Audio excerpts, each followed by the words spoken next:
Keluarga kami bersyukur pagi hari ini, hati kami diangkat kembali untuk mempercayai Engkau yang sudah mati dan bangkit bagi kami. Terima kasih untuk anugerah-Mu, kalau kami bisa memuji, menyembah, mengagungkan Tuhan, semua karena korban-Mu di atas kayu salib yang melayakkan kami dan menyelamatkan kami. Segala pujian syukur kami naikkan kepada Engkau Tuhan. Biarlah Engkau yang ditinggikan, dipuji, dimuliakan lewat pujian dan penyembahan kami. Dan sekarang kami akan mendengarkan kebenaran firman Allah. Berbicaralah bagi kami Tuhan. Biarlah Tuhan yang berbicara untuk setiap kami. Hamba-Mu yang terbatas kiranya Tuhan topang untuk menjelaskan firman-Mu, Injil-Mu dengan baik. Tapi semua kami yang hadir, biarlah menerima pengurapan Tuhan. Sehingga kami mengerti firman Allah dan diberkati oleh Tuhan. Terima kasih, berkati persekutuan kami dengan firman Tuhan. Di dalam nama Tuhan Yesus yang siap mendengarkan firman Tuhan katakan, amin. Puji Tuhan, shalom. Bapak Ibu saudara yang dikasihi Tuhan, silakan duduk. Ya, mari kita akan sama-sama merenungkan bagian firman Tuhan. Ya, saya lupa kalau ternyata ini banyak ibu-ibunya ya.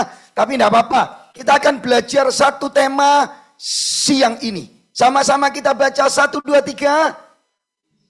Iya, ternyata gelapnya masih kebaca ya saudara-saudara.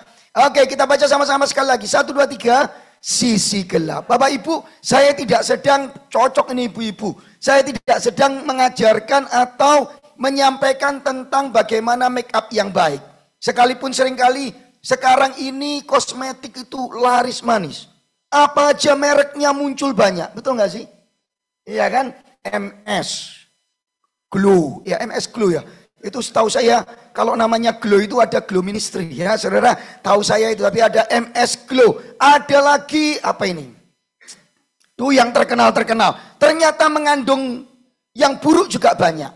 Nah, ibu-ibu yang dikasih Tuhan kadang-kadang yang paling laris itu pemutih. Apa? Pemutih ini apa? Untuk baca. Whitening. Ya. Supaya tambah putih dan glowing.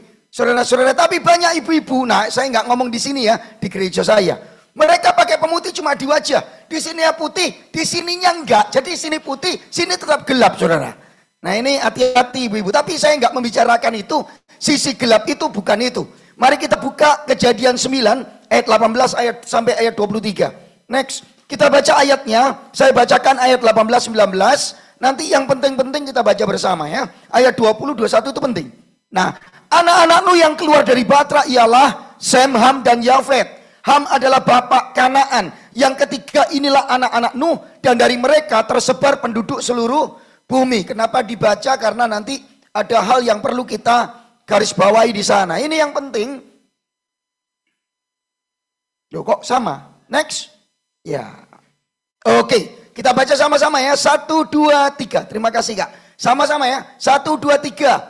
Nuh menjadi petani. Dialah yang mula-mula membuat kebun anggur. Setelah ia minum anggur, mabuklah ia dan ia telanjang dalam kemahnya.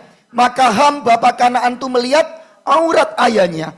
Lalu diceritakannya kepada kedua saudaranya di luar. Next, ini perlu kita baca ayat 23. Sesudah itu Sem dan Yafet mengambil selai kain dan membentangkannya pada bahu mereka berdua. Lalu mereka berjalan mundur.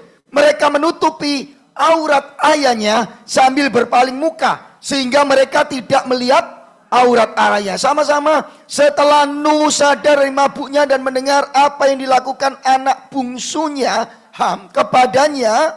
Next, satu lagi ayat penting. Berkatalah ia, terkutuklah Kanaan. Hendaklah ia menjadi hamba yang paling hina bagi saudara-saudaranya. Lagi katanya, terpujilah Tuhan Allah Sem, tetapi hendaklah Kanaan menjadi hamba baginya. Allah meluaskan kiranya tempat kediaman Yafet, dan hendaklah ia tinggal dalam kemah-kemah Sem, tetapi hendaklah Kanaan menjadi hamba baginya. Ayat 28-29 saya bacakan aja.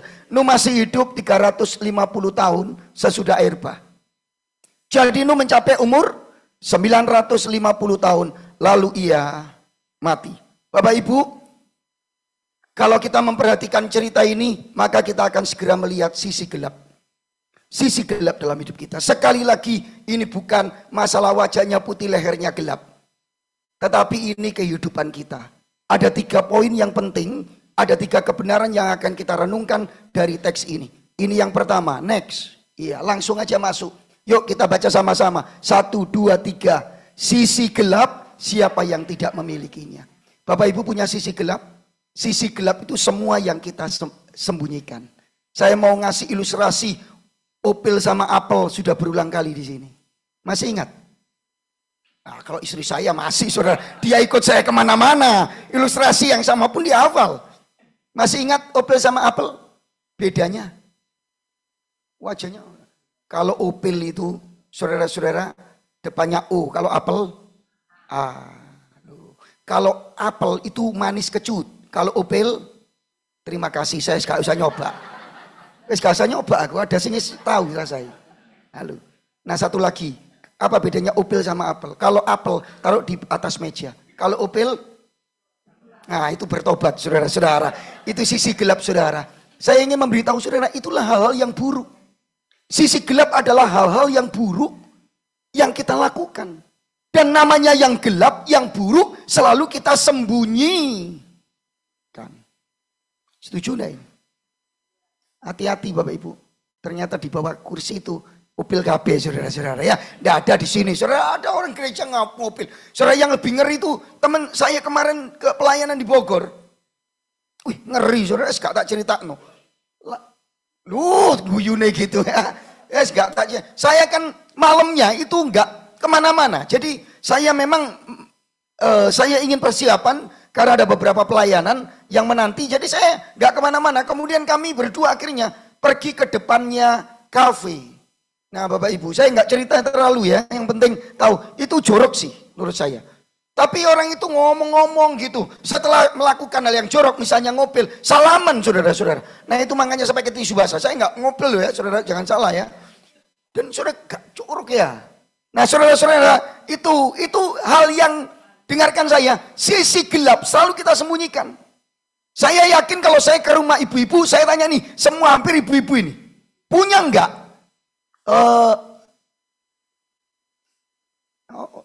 Panci yang buruk gitu, panci belakangnya hitam. Saya nggak tahu ya, Bu Linda punya nggak ya? Atau kalau panci hitam titik dibuang diganti baru gitu.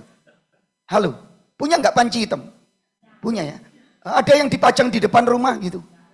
Halo, begitu kita masuk, lalu di sini lukisan Tuhan Yesus ya makan, sebelahnya panci kita dodol gitu. Saudara, nggak ada. Kenapa? Ya karena itu barang buruk. Dan natur kita menyembunyikan dosa itu sejak Kejadian 3. Bapak Ibu saudara yang dikasih Tuhan, siapa di sini yang nggak punya sisi buruk dalam hidupnya? Kita kalau di gereja seperti hari ini, saudara ketemu saya, ya kelihatan baik. Ih, Pendeta Lukas lo, happy. Loh, kalau ketemu Bu Linda, Bu Pak, yo tanya pertama kali kesan ketemu saya. Preman bukan mesti. Shalom ya Pak Lukas. Oh. Tapi nggak ada yang tahu saya di rumah. Yang paling tahu istri saya. Nah dia mulai nangis, saudara lihat itu. Saudara pengen tahu pendeta itu seperti apa? Lihat istri dan anaknya. Saudara pengen tahu seorang pendeta seperti saya? Tanya supirnya. Betul nggak sih? Kalau di gereja, ada anak lari-lari. Ini pendeta, masih baju pendeta ini. Lagi ngopi gitu, mau khotbah itu ngopi dulu katanya. Di ruangan, baru keluar dari ruang pastori, ditabrak sama anak jemaat. Wah gitu. Langsung kopinya tumpah di baju. Marah kan? Marah dia lihat itu anak jemaat. Majelis lagi. Soge sisan saudara. Ayo ngamuk enggak? Aduh nyo, sing hati-hati ya nyo. Ini mau ibadah om lihat ini. Bahasa semua. Mamai lari-lari. Aduh maaf lu Pak Pendeta. Ci tenang semua. Bisa diatur, saya ada baju ganti. Namanya juga anak-anak. Tuhan mengasihi. Ojo dimarahi lu Ci. Ojo di. Lain kali enggak boleh ya nyo. Itu. Hari Senin lagi santai-santai, nggak pakai baju pendeta lu, baca koran, nama ngopi, anak nubruk, waduh tumpah, ini mau mana gitu ya, halo, ada nggak sih gitu, halo, apakah ibu-ibu juga gitu, bek temen nih, waduh CS ku, bek duluri jahati setengah mati, halo, puji Tuhan, amin, amin. Bapak Ibu, saya hanya memberi contoh sisi gelap itu. Next. Saudara, bahkan Nuh yang telah mendapat kasih karunia Allah lu. Nuh itu bukan orang non-Kristen. Nuh itu orang yang mendapat kasih karunia Allah. Yang setuju katakan amin. Saya bacakan ini. Pasal 6 ayat 8. Tetapi Nuh mendapatkan kasih karunia di mata Tuhan. Bukankah saudara dan saya juga mendapatkan kasih karunia itu? Nuh belum melihat Yesus. Saudara dan saya, maksud saya, Nuh belum melihat Yesus yang datang dan mati di kayu salib. Tapi saudara dan saya sudah percaya Yesus. Yesus sudah datang mati di kayu salib untuk saya dan saudara yang percaya katakan amin. Kita dapat anugerah. Tapi sama-sama dengan Nuh, ini orang benar loh. Tapi Nuh punya sisi gelap juga. Dan saya memberitahu saudara, saya juga punya sisi gelap. Nanti saya akan cerita-cerita sedikit-sedikit ya. Kesaksian saya. Saya ingin memberitahu saudara, saudara Nuh itu bukan cuma orang yang dapat kasih karunia, tapi dia disebut orang benar, tidak bercela dan bergaul dengan Allah berapa tahun? Pintar-pintar saudara. Kok tahu padahal nggak ditulis di Alkitab? Ya cuma ditulis di dinding. Kok tahu kalau 600 tahun? Bisa nggak dikeluarkan ayat 28 yang tadi di atas? Ayat 28, 29. Nah, saya bacakan ya, kita baca sama-sama ya. Nuh masih hidup 350 tahun sesudah air bah. Jadi sesudah air bah, Nuh hidup lagi 350 tahun. Jadi Nuh mencapai umur 950 tahun. Tinggal 950 dikurangi 350. Berapa? 600. Nuh itu bergaul dengan Allah 600 tahun. Next. Ya, ada yang di sini mengharap hidupnya umur 600. Ojo kalek lunglit, balung kulit, saudara-saudara. 100 berat kok, apalagi 600. Saudara beda. Oke, bisa kembali. Bergaul dengan Allah 600 tahun, tapi dia punya sisi gelap loh. Saudara jangan menyangka kalau kita hamba Tuhan, kalau kita sudah WL, kalau kita sudah khotbah seperti saya. Saudara-saudara kita semua sudah pakai baju putih. Kemudian kita di gereja haleluya 12 kali. Lalu kita nggak punya sisi gelap. Itu sebabnya poin pertama, siapa yang nggak punya sisi gelap? Kita semua punya sisi gelap. Yang hanya saudara dan Tuhan yang tahu kondisi rohani kita, hidup kita. Yang setuju dengan saya katakan. Saudara inilah riwayat Nuh. Nuh seorang yang benar. Ini pasal 6 ayat 9. Dia nggak bercela di zamannya. Dan Nuh itu bergaul dengan Allah. Oke, sekarang kita akan lihat sisi gelap Ayub. Next. Saudara, sisi gelap Ayub. Nuh, kok Ayub ya? Ingatkan saya, istri saya. Nuh, itu mabuk oleh anggur. Mari kita lihat ayatnya itu. Saya bacakan. Setelah ia minum anggur, mabuklah ia dan telanjang dalam kemahnya. Ayatnya bilang begitu. Bapak Ibu, mabuk anggur, bagaimana bisa? Kalau itu jus anggur. Halo. Ibu-ibu pernah minum jus anggur? Pernah ya? Kita semua pernah minum jus anggur. Atau kita makan buah anggur. Mabuk enggak? Kenapa? Karena bukan wine. Saudara, apa yang dilakukan Ayub? Banyak orang ngomong gini, oh Ayub enggak salah lah. Itu kan, Nuh itu enggak salah lah.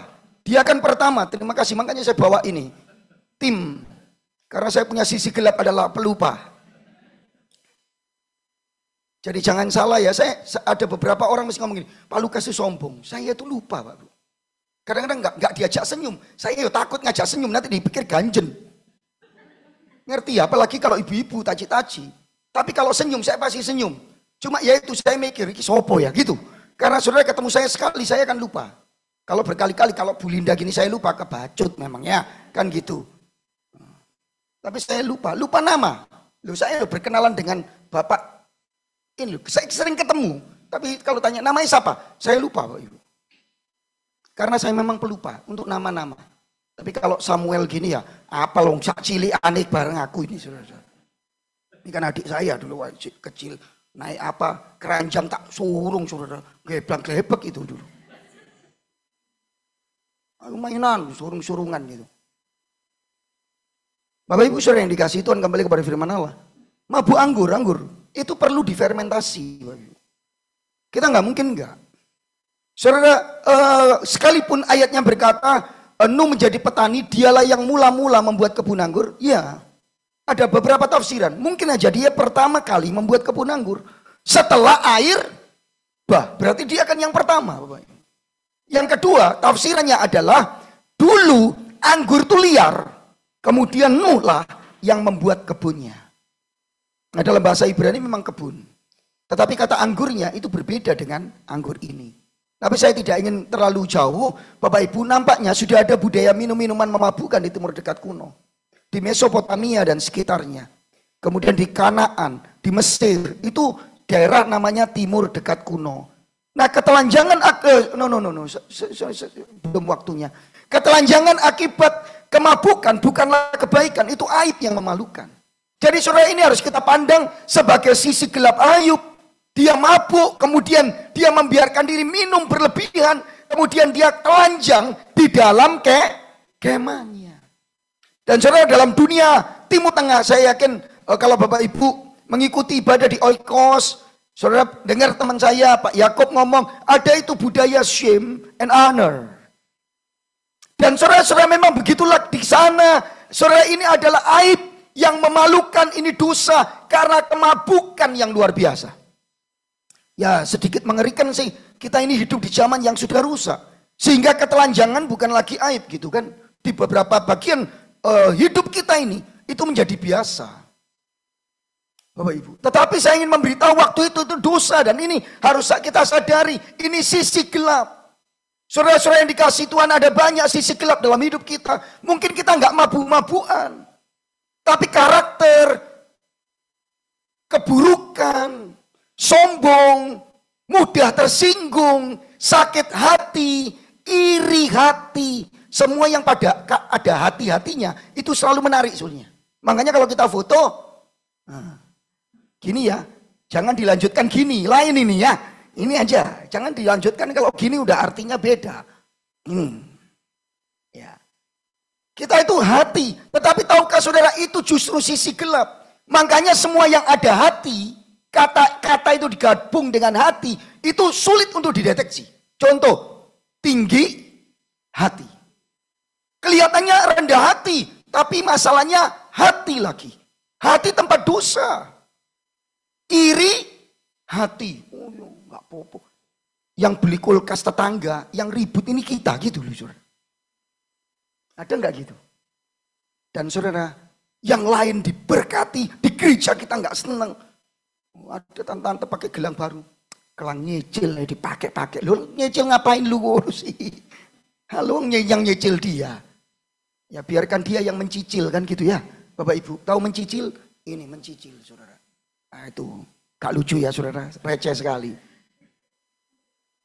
Bapak Ibu saudara yang dikasihkan, kembali kepada firman Allah. Kita itu ada sisi gila. Sombong, gak ngurus yang lain. Menganggap yang lain lebih rendah. Dan ini yang dilakukan sebagai seorang ayah, orang tua, saudara-saudara, dia nggak menjadi teladan yang baik. Next, nah, saudara di budaya Timur Dekat kuno itu saya mencoba mengutip satu kutipan, saudara ensiklopedia Biblika mengatakan when in the ancient Near East was the drink of joy. Jadi di dunia Timur Dekat kuno itu sudah menjadi minuman yang menyenangkan, tetapi juga berbahaya karena saudara itu menjadi fenomena yang sudah diketahui. Jauh mungkin sebelum Nuh malahan. Sehingga saudara nggak heran lah, Nuh itu mabuk dan telanjang. Saudara misalnya tulisan dari buku Epic of Gilgamesh, ini tulisan kuno-kuno. Atau Kode Hammurabi, ini sangat terkenal. Jauh sebelum, kemungkinan jauh sebelum Nuh atau sejaman dengan Nuh. Babilonia. Kemudian Instruction of Ani, ini teks Mesir kuno, menyatakan kebiasaan mabuk dan kurang lebih ada 1500 sebelum Masehi. Jadi saudara-saudara next. Ya, saya mengutip ini tulisan kuno namanya hieroglif kalau pergi ke Mesir. Bapak Ibu, ini adalah perusahaan atau buatan rumahan minuman anggur yang memabukkan. Gak mungkin minum jus anggur diperas kemudian diminum mabuk. Kecuali kalau dia fermentasi, diambil dulu lalu kemudian diijak-ijak ini, difermentasi, dimasukkan tempatnya jadi minuman alkohol. Saudara-saudara yang dikasihi Tuhan, siapapun, jangan lupa Nuh siapa? Orang yang dapat anugerah Tuhan. Nuh siapa? Dia mau benar loh. Dia disebut orang benar, tidak bercela di orang-orang sejamannya.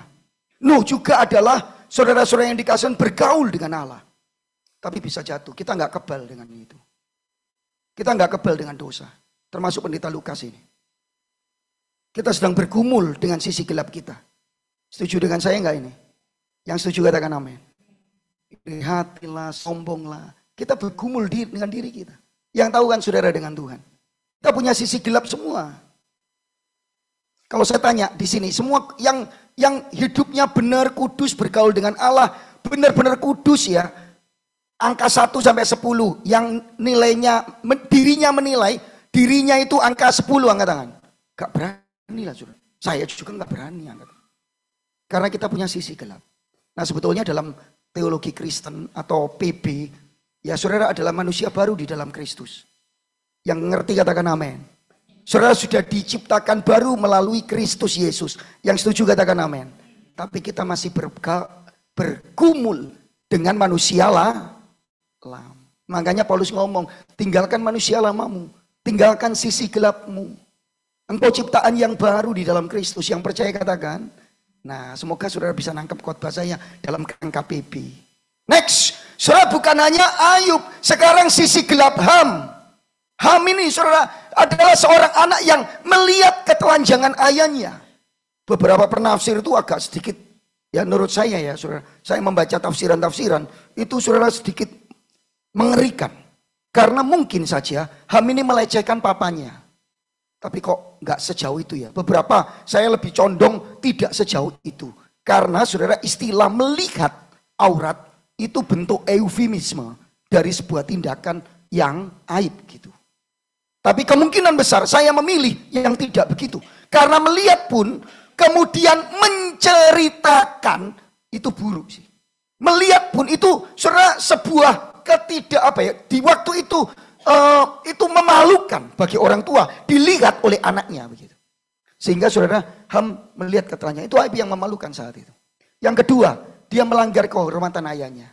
Jangan lupa ya, lihat ayat yang ke-21. Setelah minum anggur mabuklah ia dan ia telanjang dalam kemahnya. Dalam apa Bapak Ibu? Kemahnya. Kemahnya Nuh sendiri.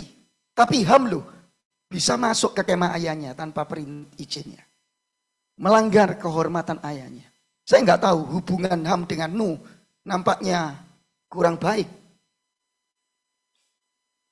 Ada sisi-sisi gelap di dalam kita. Kita diam-diam gak hormat orang tua. Lihat Bapak Ibu, kadang-kadang kita nangis itu di kuburan-kuburan banyak anak-anak nangis gitu. Ya, kemudian ada banyak juga yang mencoba untuk menutupinya dengan membelikan peti yang mahal. Tapi waktu hidup ya gak hormat gitu. Nah, setelah ada saya ini kan keluarga Tionghoa juga, mami saya gitu. Nah, engkong meninggal gitu. Nah, terus ada keluarga sama anaknya, dua anak cilik-cilik. Papanya masih nyembah-nyembah gitu, saudara. Doakan gitu loh. Nah, terus satu kali waktunya, biasanya hari apa itu? Kalau orang Tionghoa itu. Cenbing ya.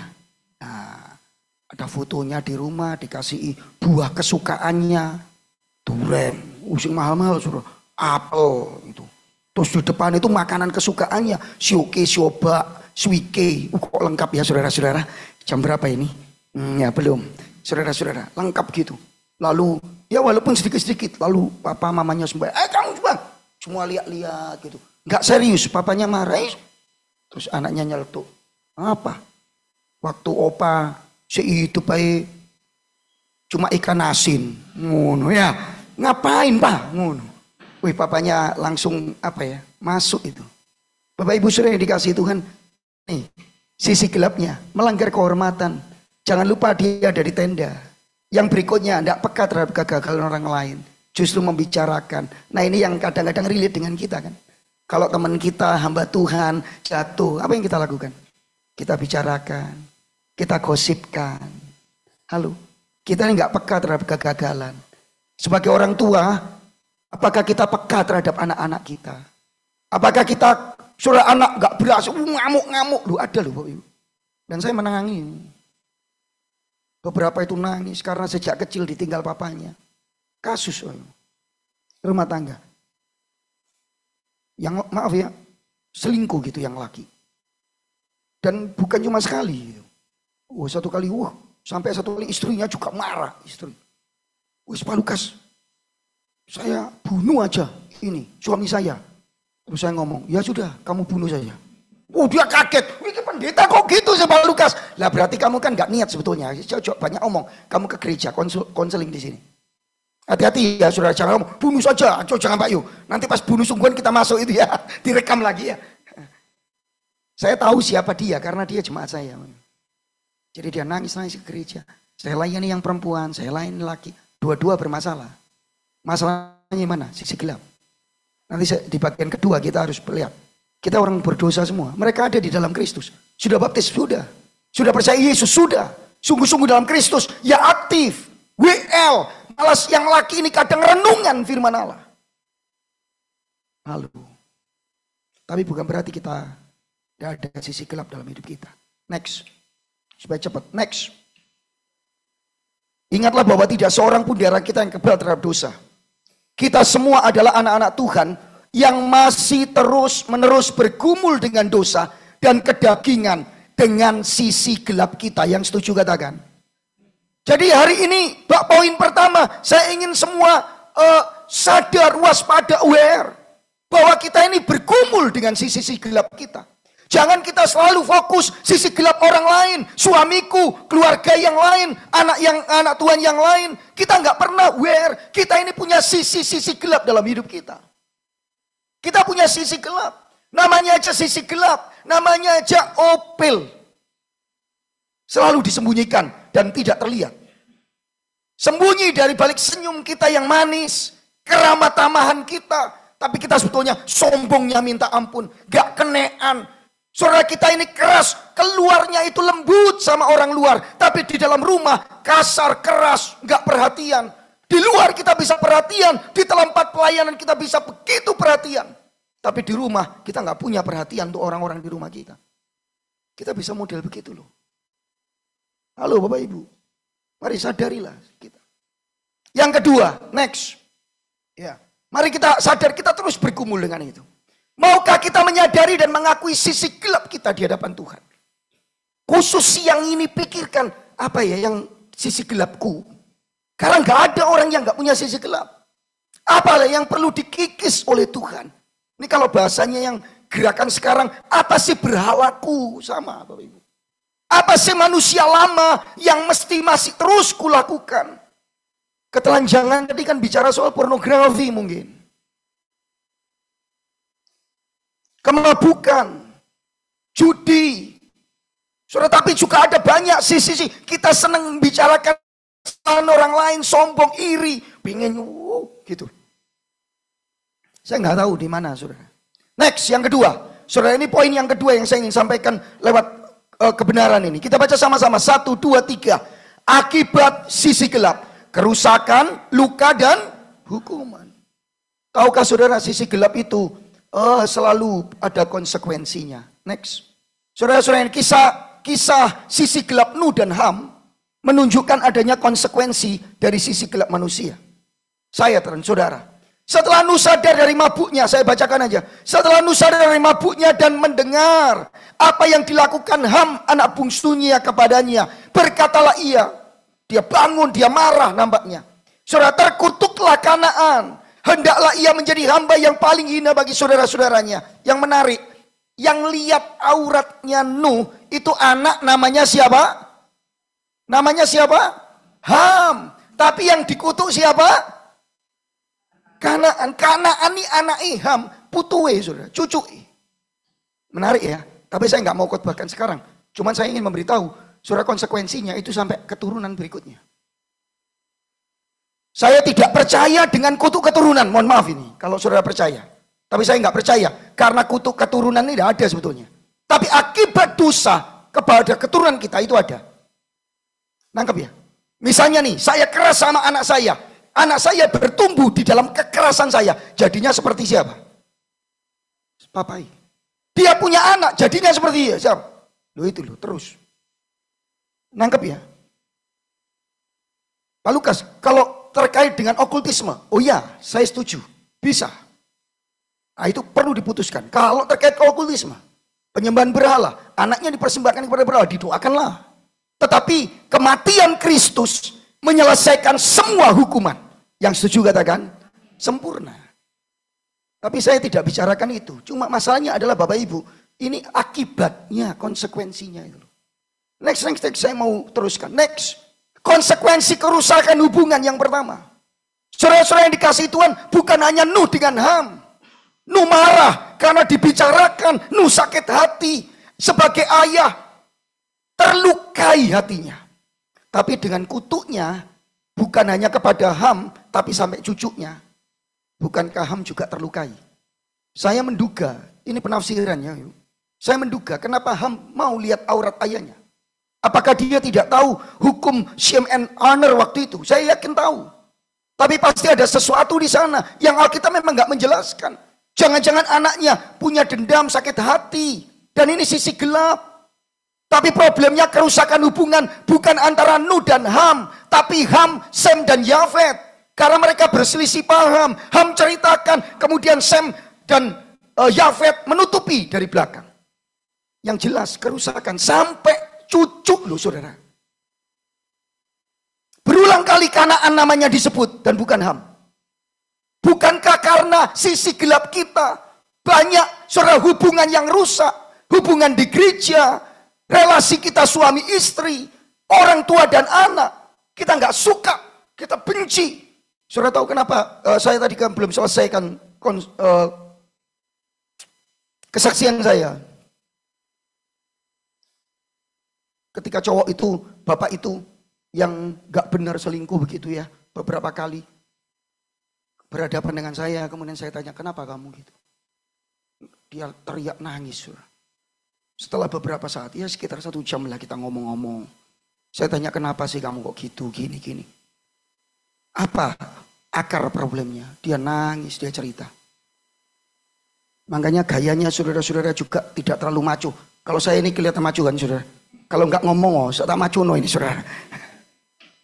Dia agak nggak maco. Tapi nggak maco, selingkuh bolak-balik dengan perempuan-perempuan. Saudara tahu kenapa? Karena dia ditinggalkan sejak kelas 5 SD oleh ayahnya. Dengan adik-adik yang cukup banyak di situ. Berapa ya? 4 atau 5 adik. Dan semua ada di gereja saya. Saya sampai ikut nangis, saudara. Saya benci dengan laki-laki. Tapi dia normal. Kebencian membalasnya itu jadi a mirror, ya apa? Meniru orang tuanya. Dia nangis. Saya ada satu pemuda terus dilukai. Karena dia ikut gereja, kemudian dia dipakai saja oleh gereja. Saudara tanpa digaji, tanpa apa. Dia itu seperti aduh Tuhan tolonglah. Sehingga dia pengen orang tuh, dia berbuat sesuatu itu menyukakan orang. Jadi sisi gelapnya gitu. Saudara saya ngomong kamu gak benar loh ya. Kemudian saya tanya, saya pertama marah sih. Dan itu sisi gelap saya cepat marah. Ini saudara perlu dengar, saya orang yang cepat marah. Dan jujur aja saya kalau gak bisa lagi tutupi muka saya. Kalau saya gak suka tanya saya. Saya punya sisi gelap, saya punya sombong juga. Karena saya sombong, sangat sombong. Saudara waktu saya marah dia nangis, dia ceritakan semua. Oh saya jadi ngerti dia. Saya ikut nangis sama dia, saya peluk. Injil Kristus itu menyelesaikan sisi gelapmu. Saudara bukankah sisi-sisi gelap kita merusakkan hubungan kita. Hubungan antar pelayan, hubungan suami istri, hubungan orang tua anak. Kekerasan kita. Ada bapak-bapak yang susah. Hanya sepele aja gak mau kalah. Ayo kita jalan-jalan. Papanya ngomong ke hutan. Ngapain pak? Gitu kan. Ini ke mall ini aja. Aduh, gak mau. Nah, salah satunya modelnya saya ini. Saya disadarkan Tuhan gak benar sih. Ngapain sih itu? Ada sisi gelap kita egois. Apalah terserah lah saudara. Apapun itu. Mari kita akui di hadapan Tuhan. Yang kedua itu membuat luka. Seperti yang saya saksikan tadi. Nuh itu luka hati. Karena dia dilihat ketelanjangannya oleh anaknya. Diceritakan di mana-mana. Ham juga luka. Jangan-jangan Ham melihat karena lukanya dari Nuh. Kita nggak pernah tahu. Tapi kali itu Ham akan luka. Karena dia dikutuk bahkan Kanaan anaknya. Yang menanggung hukuman itu. Bapak Ibu saudara yang dikasihi Tuhan. Semua terluka. Bukankah sisi gelap kita melukai orang-orang di sekitar kita? Kesombongan kita, susah mengampuni. Kekasaran kita. Saya nggak tahu apa, saudara. Pornografi. Semua dosa, semua sisi gelap pasti menimbulkan luka. Yang terakhir pasti hukuman. Karena kerusakan hubungan dan luka itu sudah hukuman sebetulnya. Kita menaruh diri kita di bawah hukuman. Dan ditambah lagi dengan kutuk akibat dosa ini. Saya tidak ingin terlalu panjang khotbah bagian ini. Tapi saudara-saudara, perhatikanlah sisi gelap itu akan meninggalkan konsekuensi yang dalam. Semua kita ini, saudara-saudara, produk dari sisi gelap juga. Karena Alkitab memberitahu, semua manusia sudah jatuh di dalam dosa. Papa saya itu keras sekali. Mami saya. Tinggal sama-sama papa saya. Saya sering ngomong-ngomong sama mami saya. Lu mami saya lu saudara. Bisa ngomong iya ya. Mami ini mesti berubah. Gitu. Mami saya dulu orang takut lu ketemu mami saya. Tanya, istri saya aja takut. Mertua sama menantu. Saya lihat di sini mertua semua. Takut saya jadi ya saudara. Oke lah. Tapi kan sebelum jadi mertua menantu dulu ya. Benar ya? Dan ada sisi gelap. Mami saya bilang, Mam, saya ngomong sama mami saya. Kalau mami tambah tua, kontrolnya makin sulit nih. Iya ya, oh banyak berubah Pak Ibu. Serius, tinggal bersama kami jadi tahu ada banyak perubahan. Walaupun gak secepat gitu. Kita juga semua begitu. Kita sedang bergumul dengan ini. Tapi kalau saudara tetap dalam sisi gelap, berapa banyak yang dirusakkan, berapa banyak luka. Berapa banyak hukuman yang harus ditanggung banyak orang, termasuk diri kita. Sehingga orang gak bisa dekat dengan saudara. Kita memang bergaul dengan Allah, tapi hidup kita gak bergaul dengan banyak orang. Gak memuliakan Tuhan dan buruk lah. Next. Bapak Ibu saudara yang dikasih Tuhan, apakah kita sadar bahwa sisi gelap kita merusak, melukai, dan membawa hukuman bukan hanya untuk kita, tapi untuk orang lain di dekat kita. Ayo kita belajar ngomong, Tuhan ini loh sisi gelapku. Wes ojo mikiri pendeta Lukas sisi gelapnya apa ya? Oh ini Pak Yu ini. Sisi gelap kita. Nah ini berita baiknya. Next. Ya silakan. Kita baca sama-sama. 1, 2, 3. Anugerah Tuhan. Yang percaya katakan. Yang percaya sungguh katakan. Next. Berita baiknya saudara, kisah ini bukan hanya membicarakan setiap orang punya sisi gelap. Berita baiknya Kejadian 9 bukannya membicarakan saya dan saudara punya sisi gelap. Saya mau ngomong saya punya sisi gelap. Berapa kali saya pernah khotbah di sini dan saya ceritakan kok. Saya nggak usah malu kok Ibu. Karena memang saya manusia yang punya sisi gelap. Istri saya tuh jalan-jalan sama saya, ini ada istri saya. Naik mobil kan, pelayanan ke Malang. Istri saya ngomong, Pak ke situ Pak, aku mau foto sebentar saya lu. Gak ada acara. Saya ngomong, enggak. Gak usah. Lupa sebentar aja. Marahlah dia. Saya lebih marah. Saudara. Saya langsung ngomong, saya kepala rumah tangga. Saya kepala, kamu ekor. Mau apa kamu? Cukup dikipas-kipaskan. Ngawur aja. Enggak lah, istri itu penolong. Nah, dia langsung ngambek, diem. Saya jalan. Di tengah jalan, dia marah. Dia ngomong, kamu itu kok gitu aja. Itu sudah saya nggak dengarkan sih. Tapi saya dengar. Di dalam batin saya yang paling dalam. Tuhan bicara, kamu nggak benar lah. Berapa menit sih kamu belok? Dan berapa menit sih kamu berdiri di situ nunggu istrimu foto aja. Saudara saya rasanya ditempelak. Saya jalan dengan istri saya masih naik motor. Nggak naik mobil. Motornya pun masih RC 100 itu. Bukan berarti sekarang lebih baik atau apa. Enggak. RC 100. Jadi kalau saya naik motor itu, kalau kepalanya belok kanan, ekornya belok kiri. Karena ring shocknya apa itu, shock breakernya itu sudah rusak semua. Tapi istri saya itu cerita teman saya, hebat, internasional. Dia cerita perkembangan teman saya. Tiba-tiba di jalan tuh saya kayak marah. Saya marah sama dia. Kamu nggak bisa tak cerita yang lain. Ngapain cerita dia terus sih? Gitu. Langsung saya diem. Waktu pas belok, sepeda motor itu berbelok di AJBS itu, Bapak Ibu. Kami sedang mau pelayanan. Begitu belok, Tuhan langsung seperti negur saya. Nah kan, kesombonganmu kan. Wih, saya itu sampai tertempelak betul. Saya nggak lagi menyembah Tuhan. Tapi di hati saya Tuhan ngomong, sombong kan kamu. Saya kaget, saudara.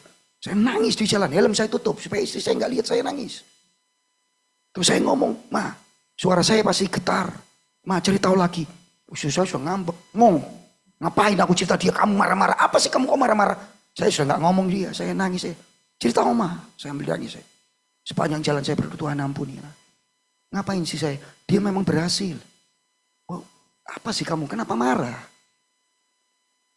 Sisi gelap kita. Saya nggak tahu sisi gelap saudara. Tapi itu melukai istri saya. Melukai orang-orang di sekitar kita. Kita nggak jadi berkat. Kita nggak mewujudkan Kristus di dalam perkataan dan perbuatan kita. Yang terakhir. Tapi kisah ini juga menegaskan anugerah Tuhan mengatasi sisi gelap setiap saya dan saudara. Yang percaya katakan, saya nggak tahu sisi gelap saudara. Tapi saya mau beritakan anugerah Tuhan yang luar biasa ini. Next. Nu memang mengutuk Ham. Sekalipun kutukan ini dipandang sebagai nubuat. Beberapa menafsirkan demikian. Oke, saya nggak membahas itu. Lain kesempatan. Tetapi Nu juga memberkati Sem dan Yafet. Saya bacakan untuk saudara. Lagi katanya, terpujilah Tuhan Allah Sem, tetapi hendaklah Kanaan lagi bukan Ham, menjadi hamba baginya. Allah meluaskan berkat pertama. Allah meluaskan kiranya tempat kediaman Yafet. Dan hendaklah sama-sama ia tinggal dalam kemah-kemah Sem, tetapi hendaklah Kanaan menjadi hamba baginya. Ngeri ya, 3 kali disebut. Makanya kalau disakiti ya wajar lah. Cuman saudara, kalau kita melihat berkat ini, kita akan melihat kebenaran ini. Next. Tuhanlah di balik kisah ini. Yang setuju katakan amin. Makanya ini kisah tentang Tuhan sebetulnya. Tuhan yang berkarya di dalam berkat Nu kepada Sem. Allah berjanji akan diam di tengah-tengah Sem. Ini merujuk kepada kehadiran Yesus. Pak Lukas, tolong dikembalikan ayatnya. Next, tolong kembalikan ayatnya. Bukan. Sebelumnya. Iya, saya perhatikan. Ini kan ia tinggal di dalam kemah Sem. Ianya huruf kecil. Gak mungkin Allah. Tapi saya kasih tahu. Ia ini Allah, Bapak Ibu. Loh kenapa Pak Lukas? Ya namanya juga dalam bahasa Ibrani itu tidak ada huruf besar dan kecil. Tanya Pak Yu. Kalau Pak Yu masih ingat. Di dalam bahasa Ibrani gak ada huruf besar atau huruf kecil. Kecuali dalam bahasa Yunani. Bahasa Ibrani semua huruf kecil. Nah sehingga ada banyak orang salah menafsirkan teks ini. Dianggapnya ia itu Yafet. Tetapi itu nggak cocok Bapak Ibu. Walter C. Kaiser, kalau saya sampaikan hari ini, kita akan pulangnya kesiangan. Walter C. Kaiser memberikan 5 alasan yang masuk akal. Kalau ianya itu Allah. Tapi saya cukup 1 aja sih sebetulnya. Perhatikan ayatnya ya. Perhatikan Bapak Ibu ayatnya ibu-ibu. Allah, subjeknya siapa ini?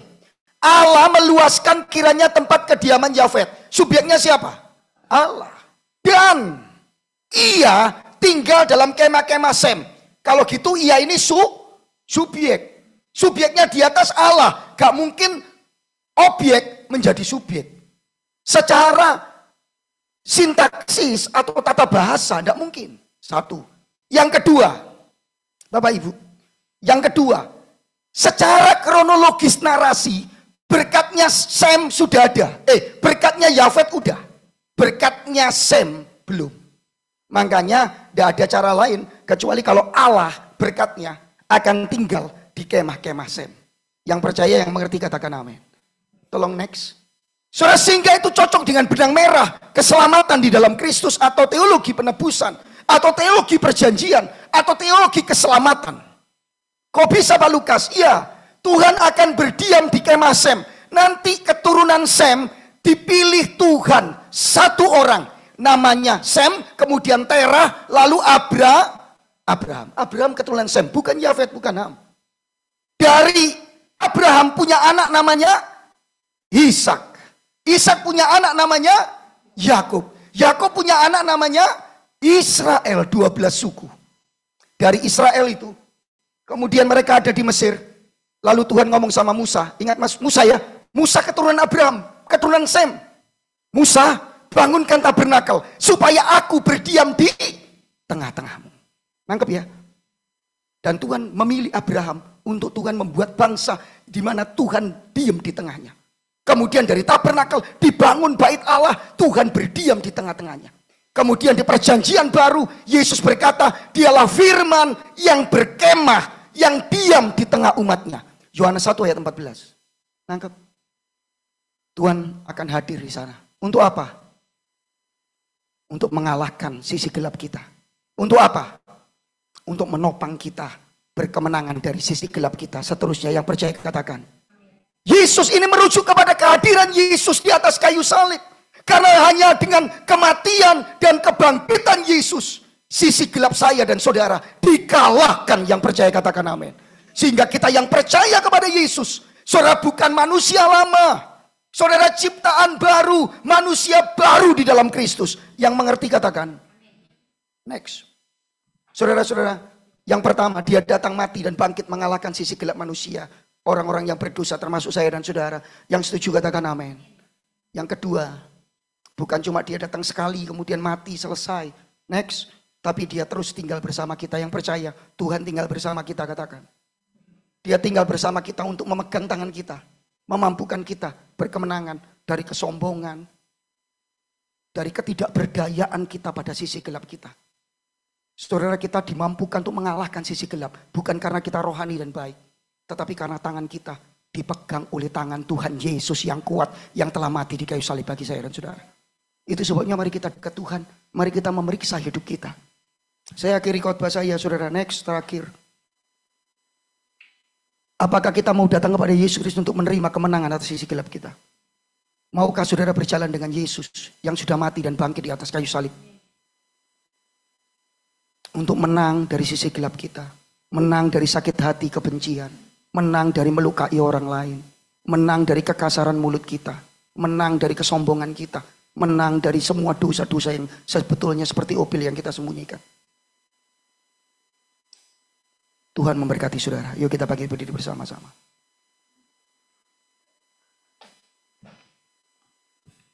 Yesus pegang erat tanganku.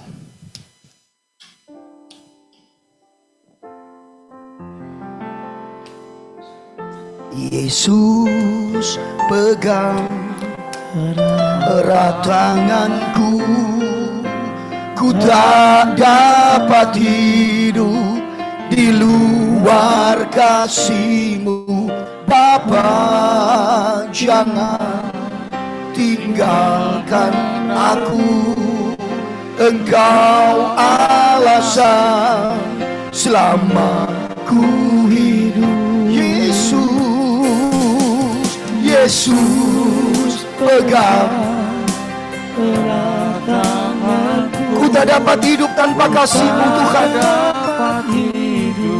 Di luar kasih-Mu. Bapa, jangan tinggalkan aku.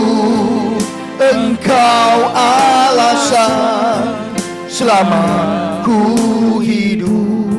Mari Bapak Ibu semua kita, Ibu-ibu, Bapak-bapak semua, mari kita adungkan kepala.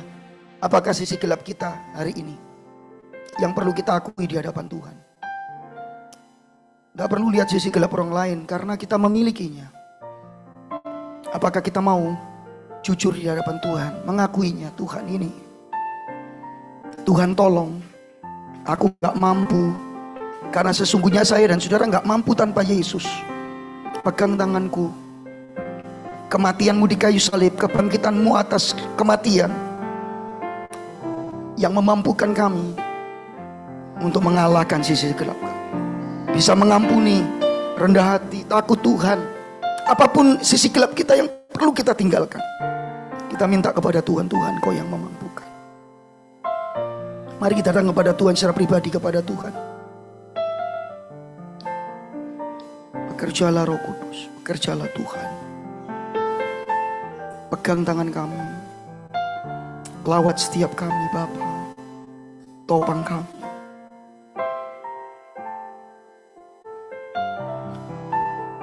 Sama-sama kita katakan Yesus, Yesus, pegang erat tanganku, ku tak dapat hidup di luar kasih-Mu. Bapa, jangan tinggalkan aku, Engkau alasan selamat. Sekali lagi dengan sungguh-sungguh, haleluya. Yesus, pegang. Terima kasih Tuhan, dapat hidup di luar kasih-Mu.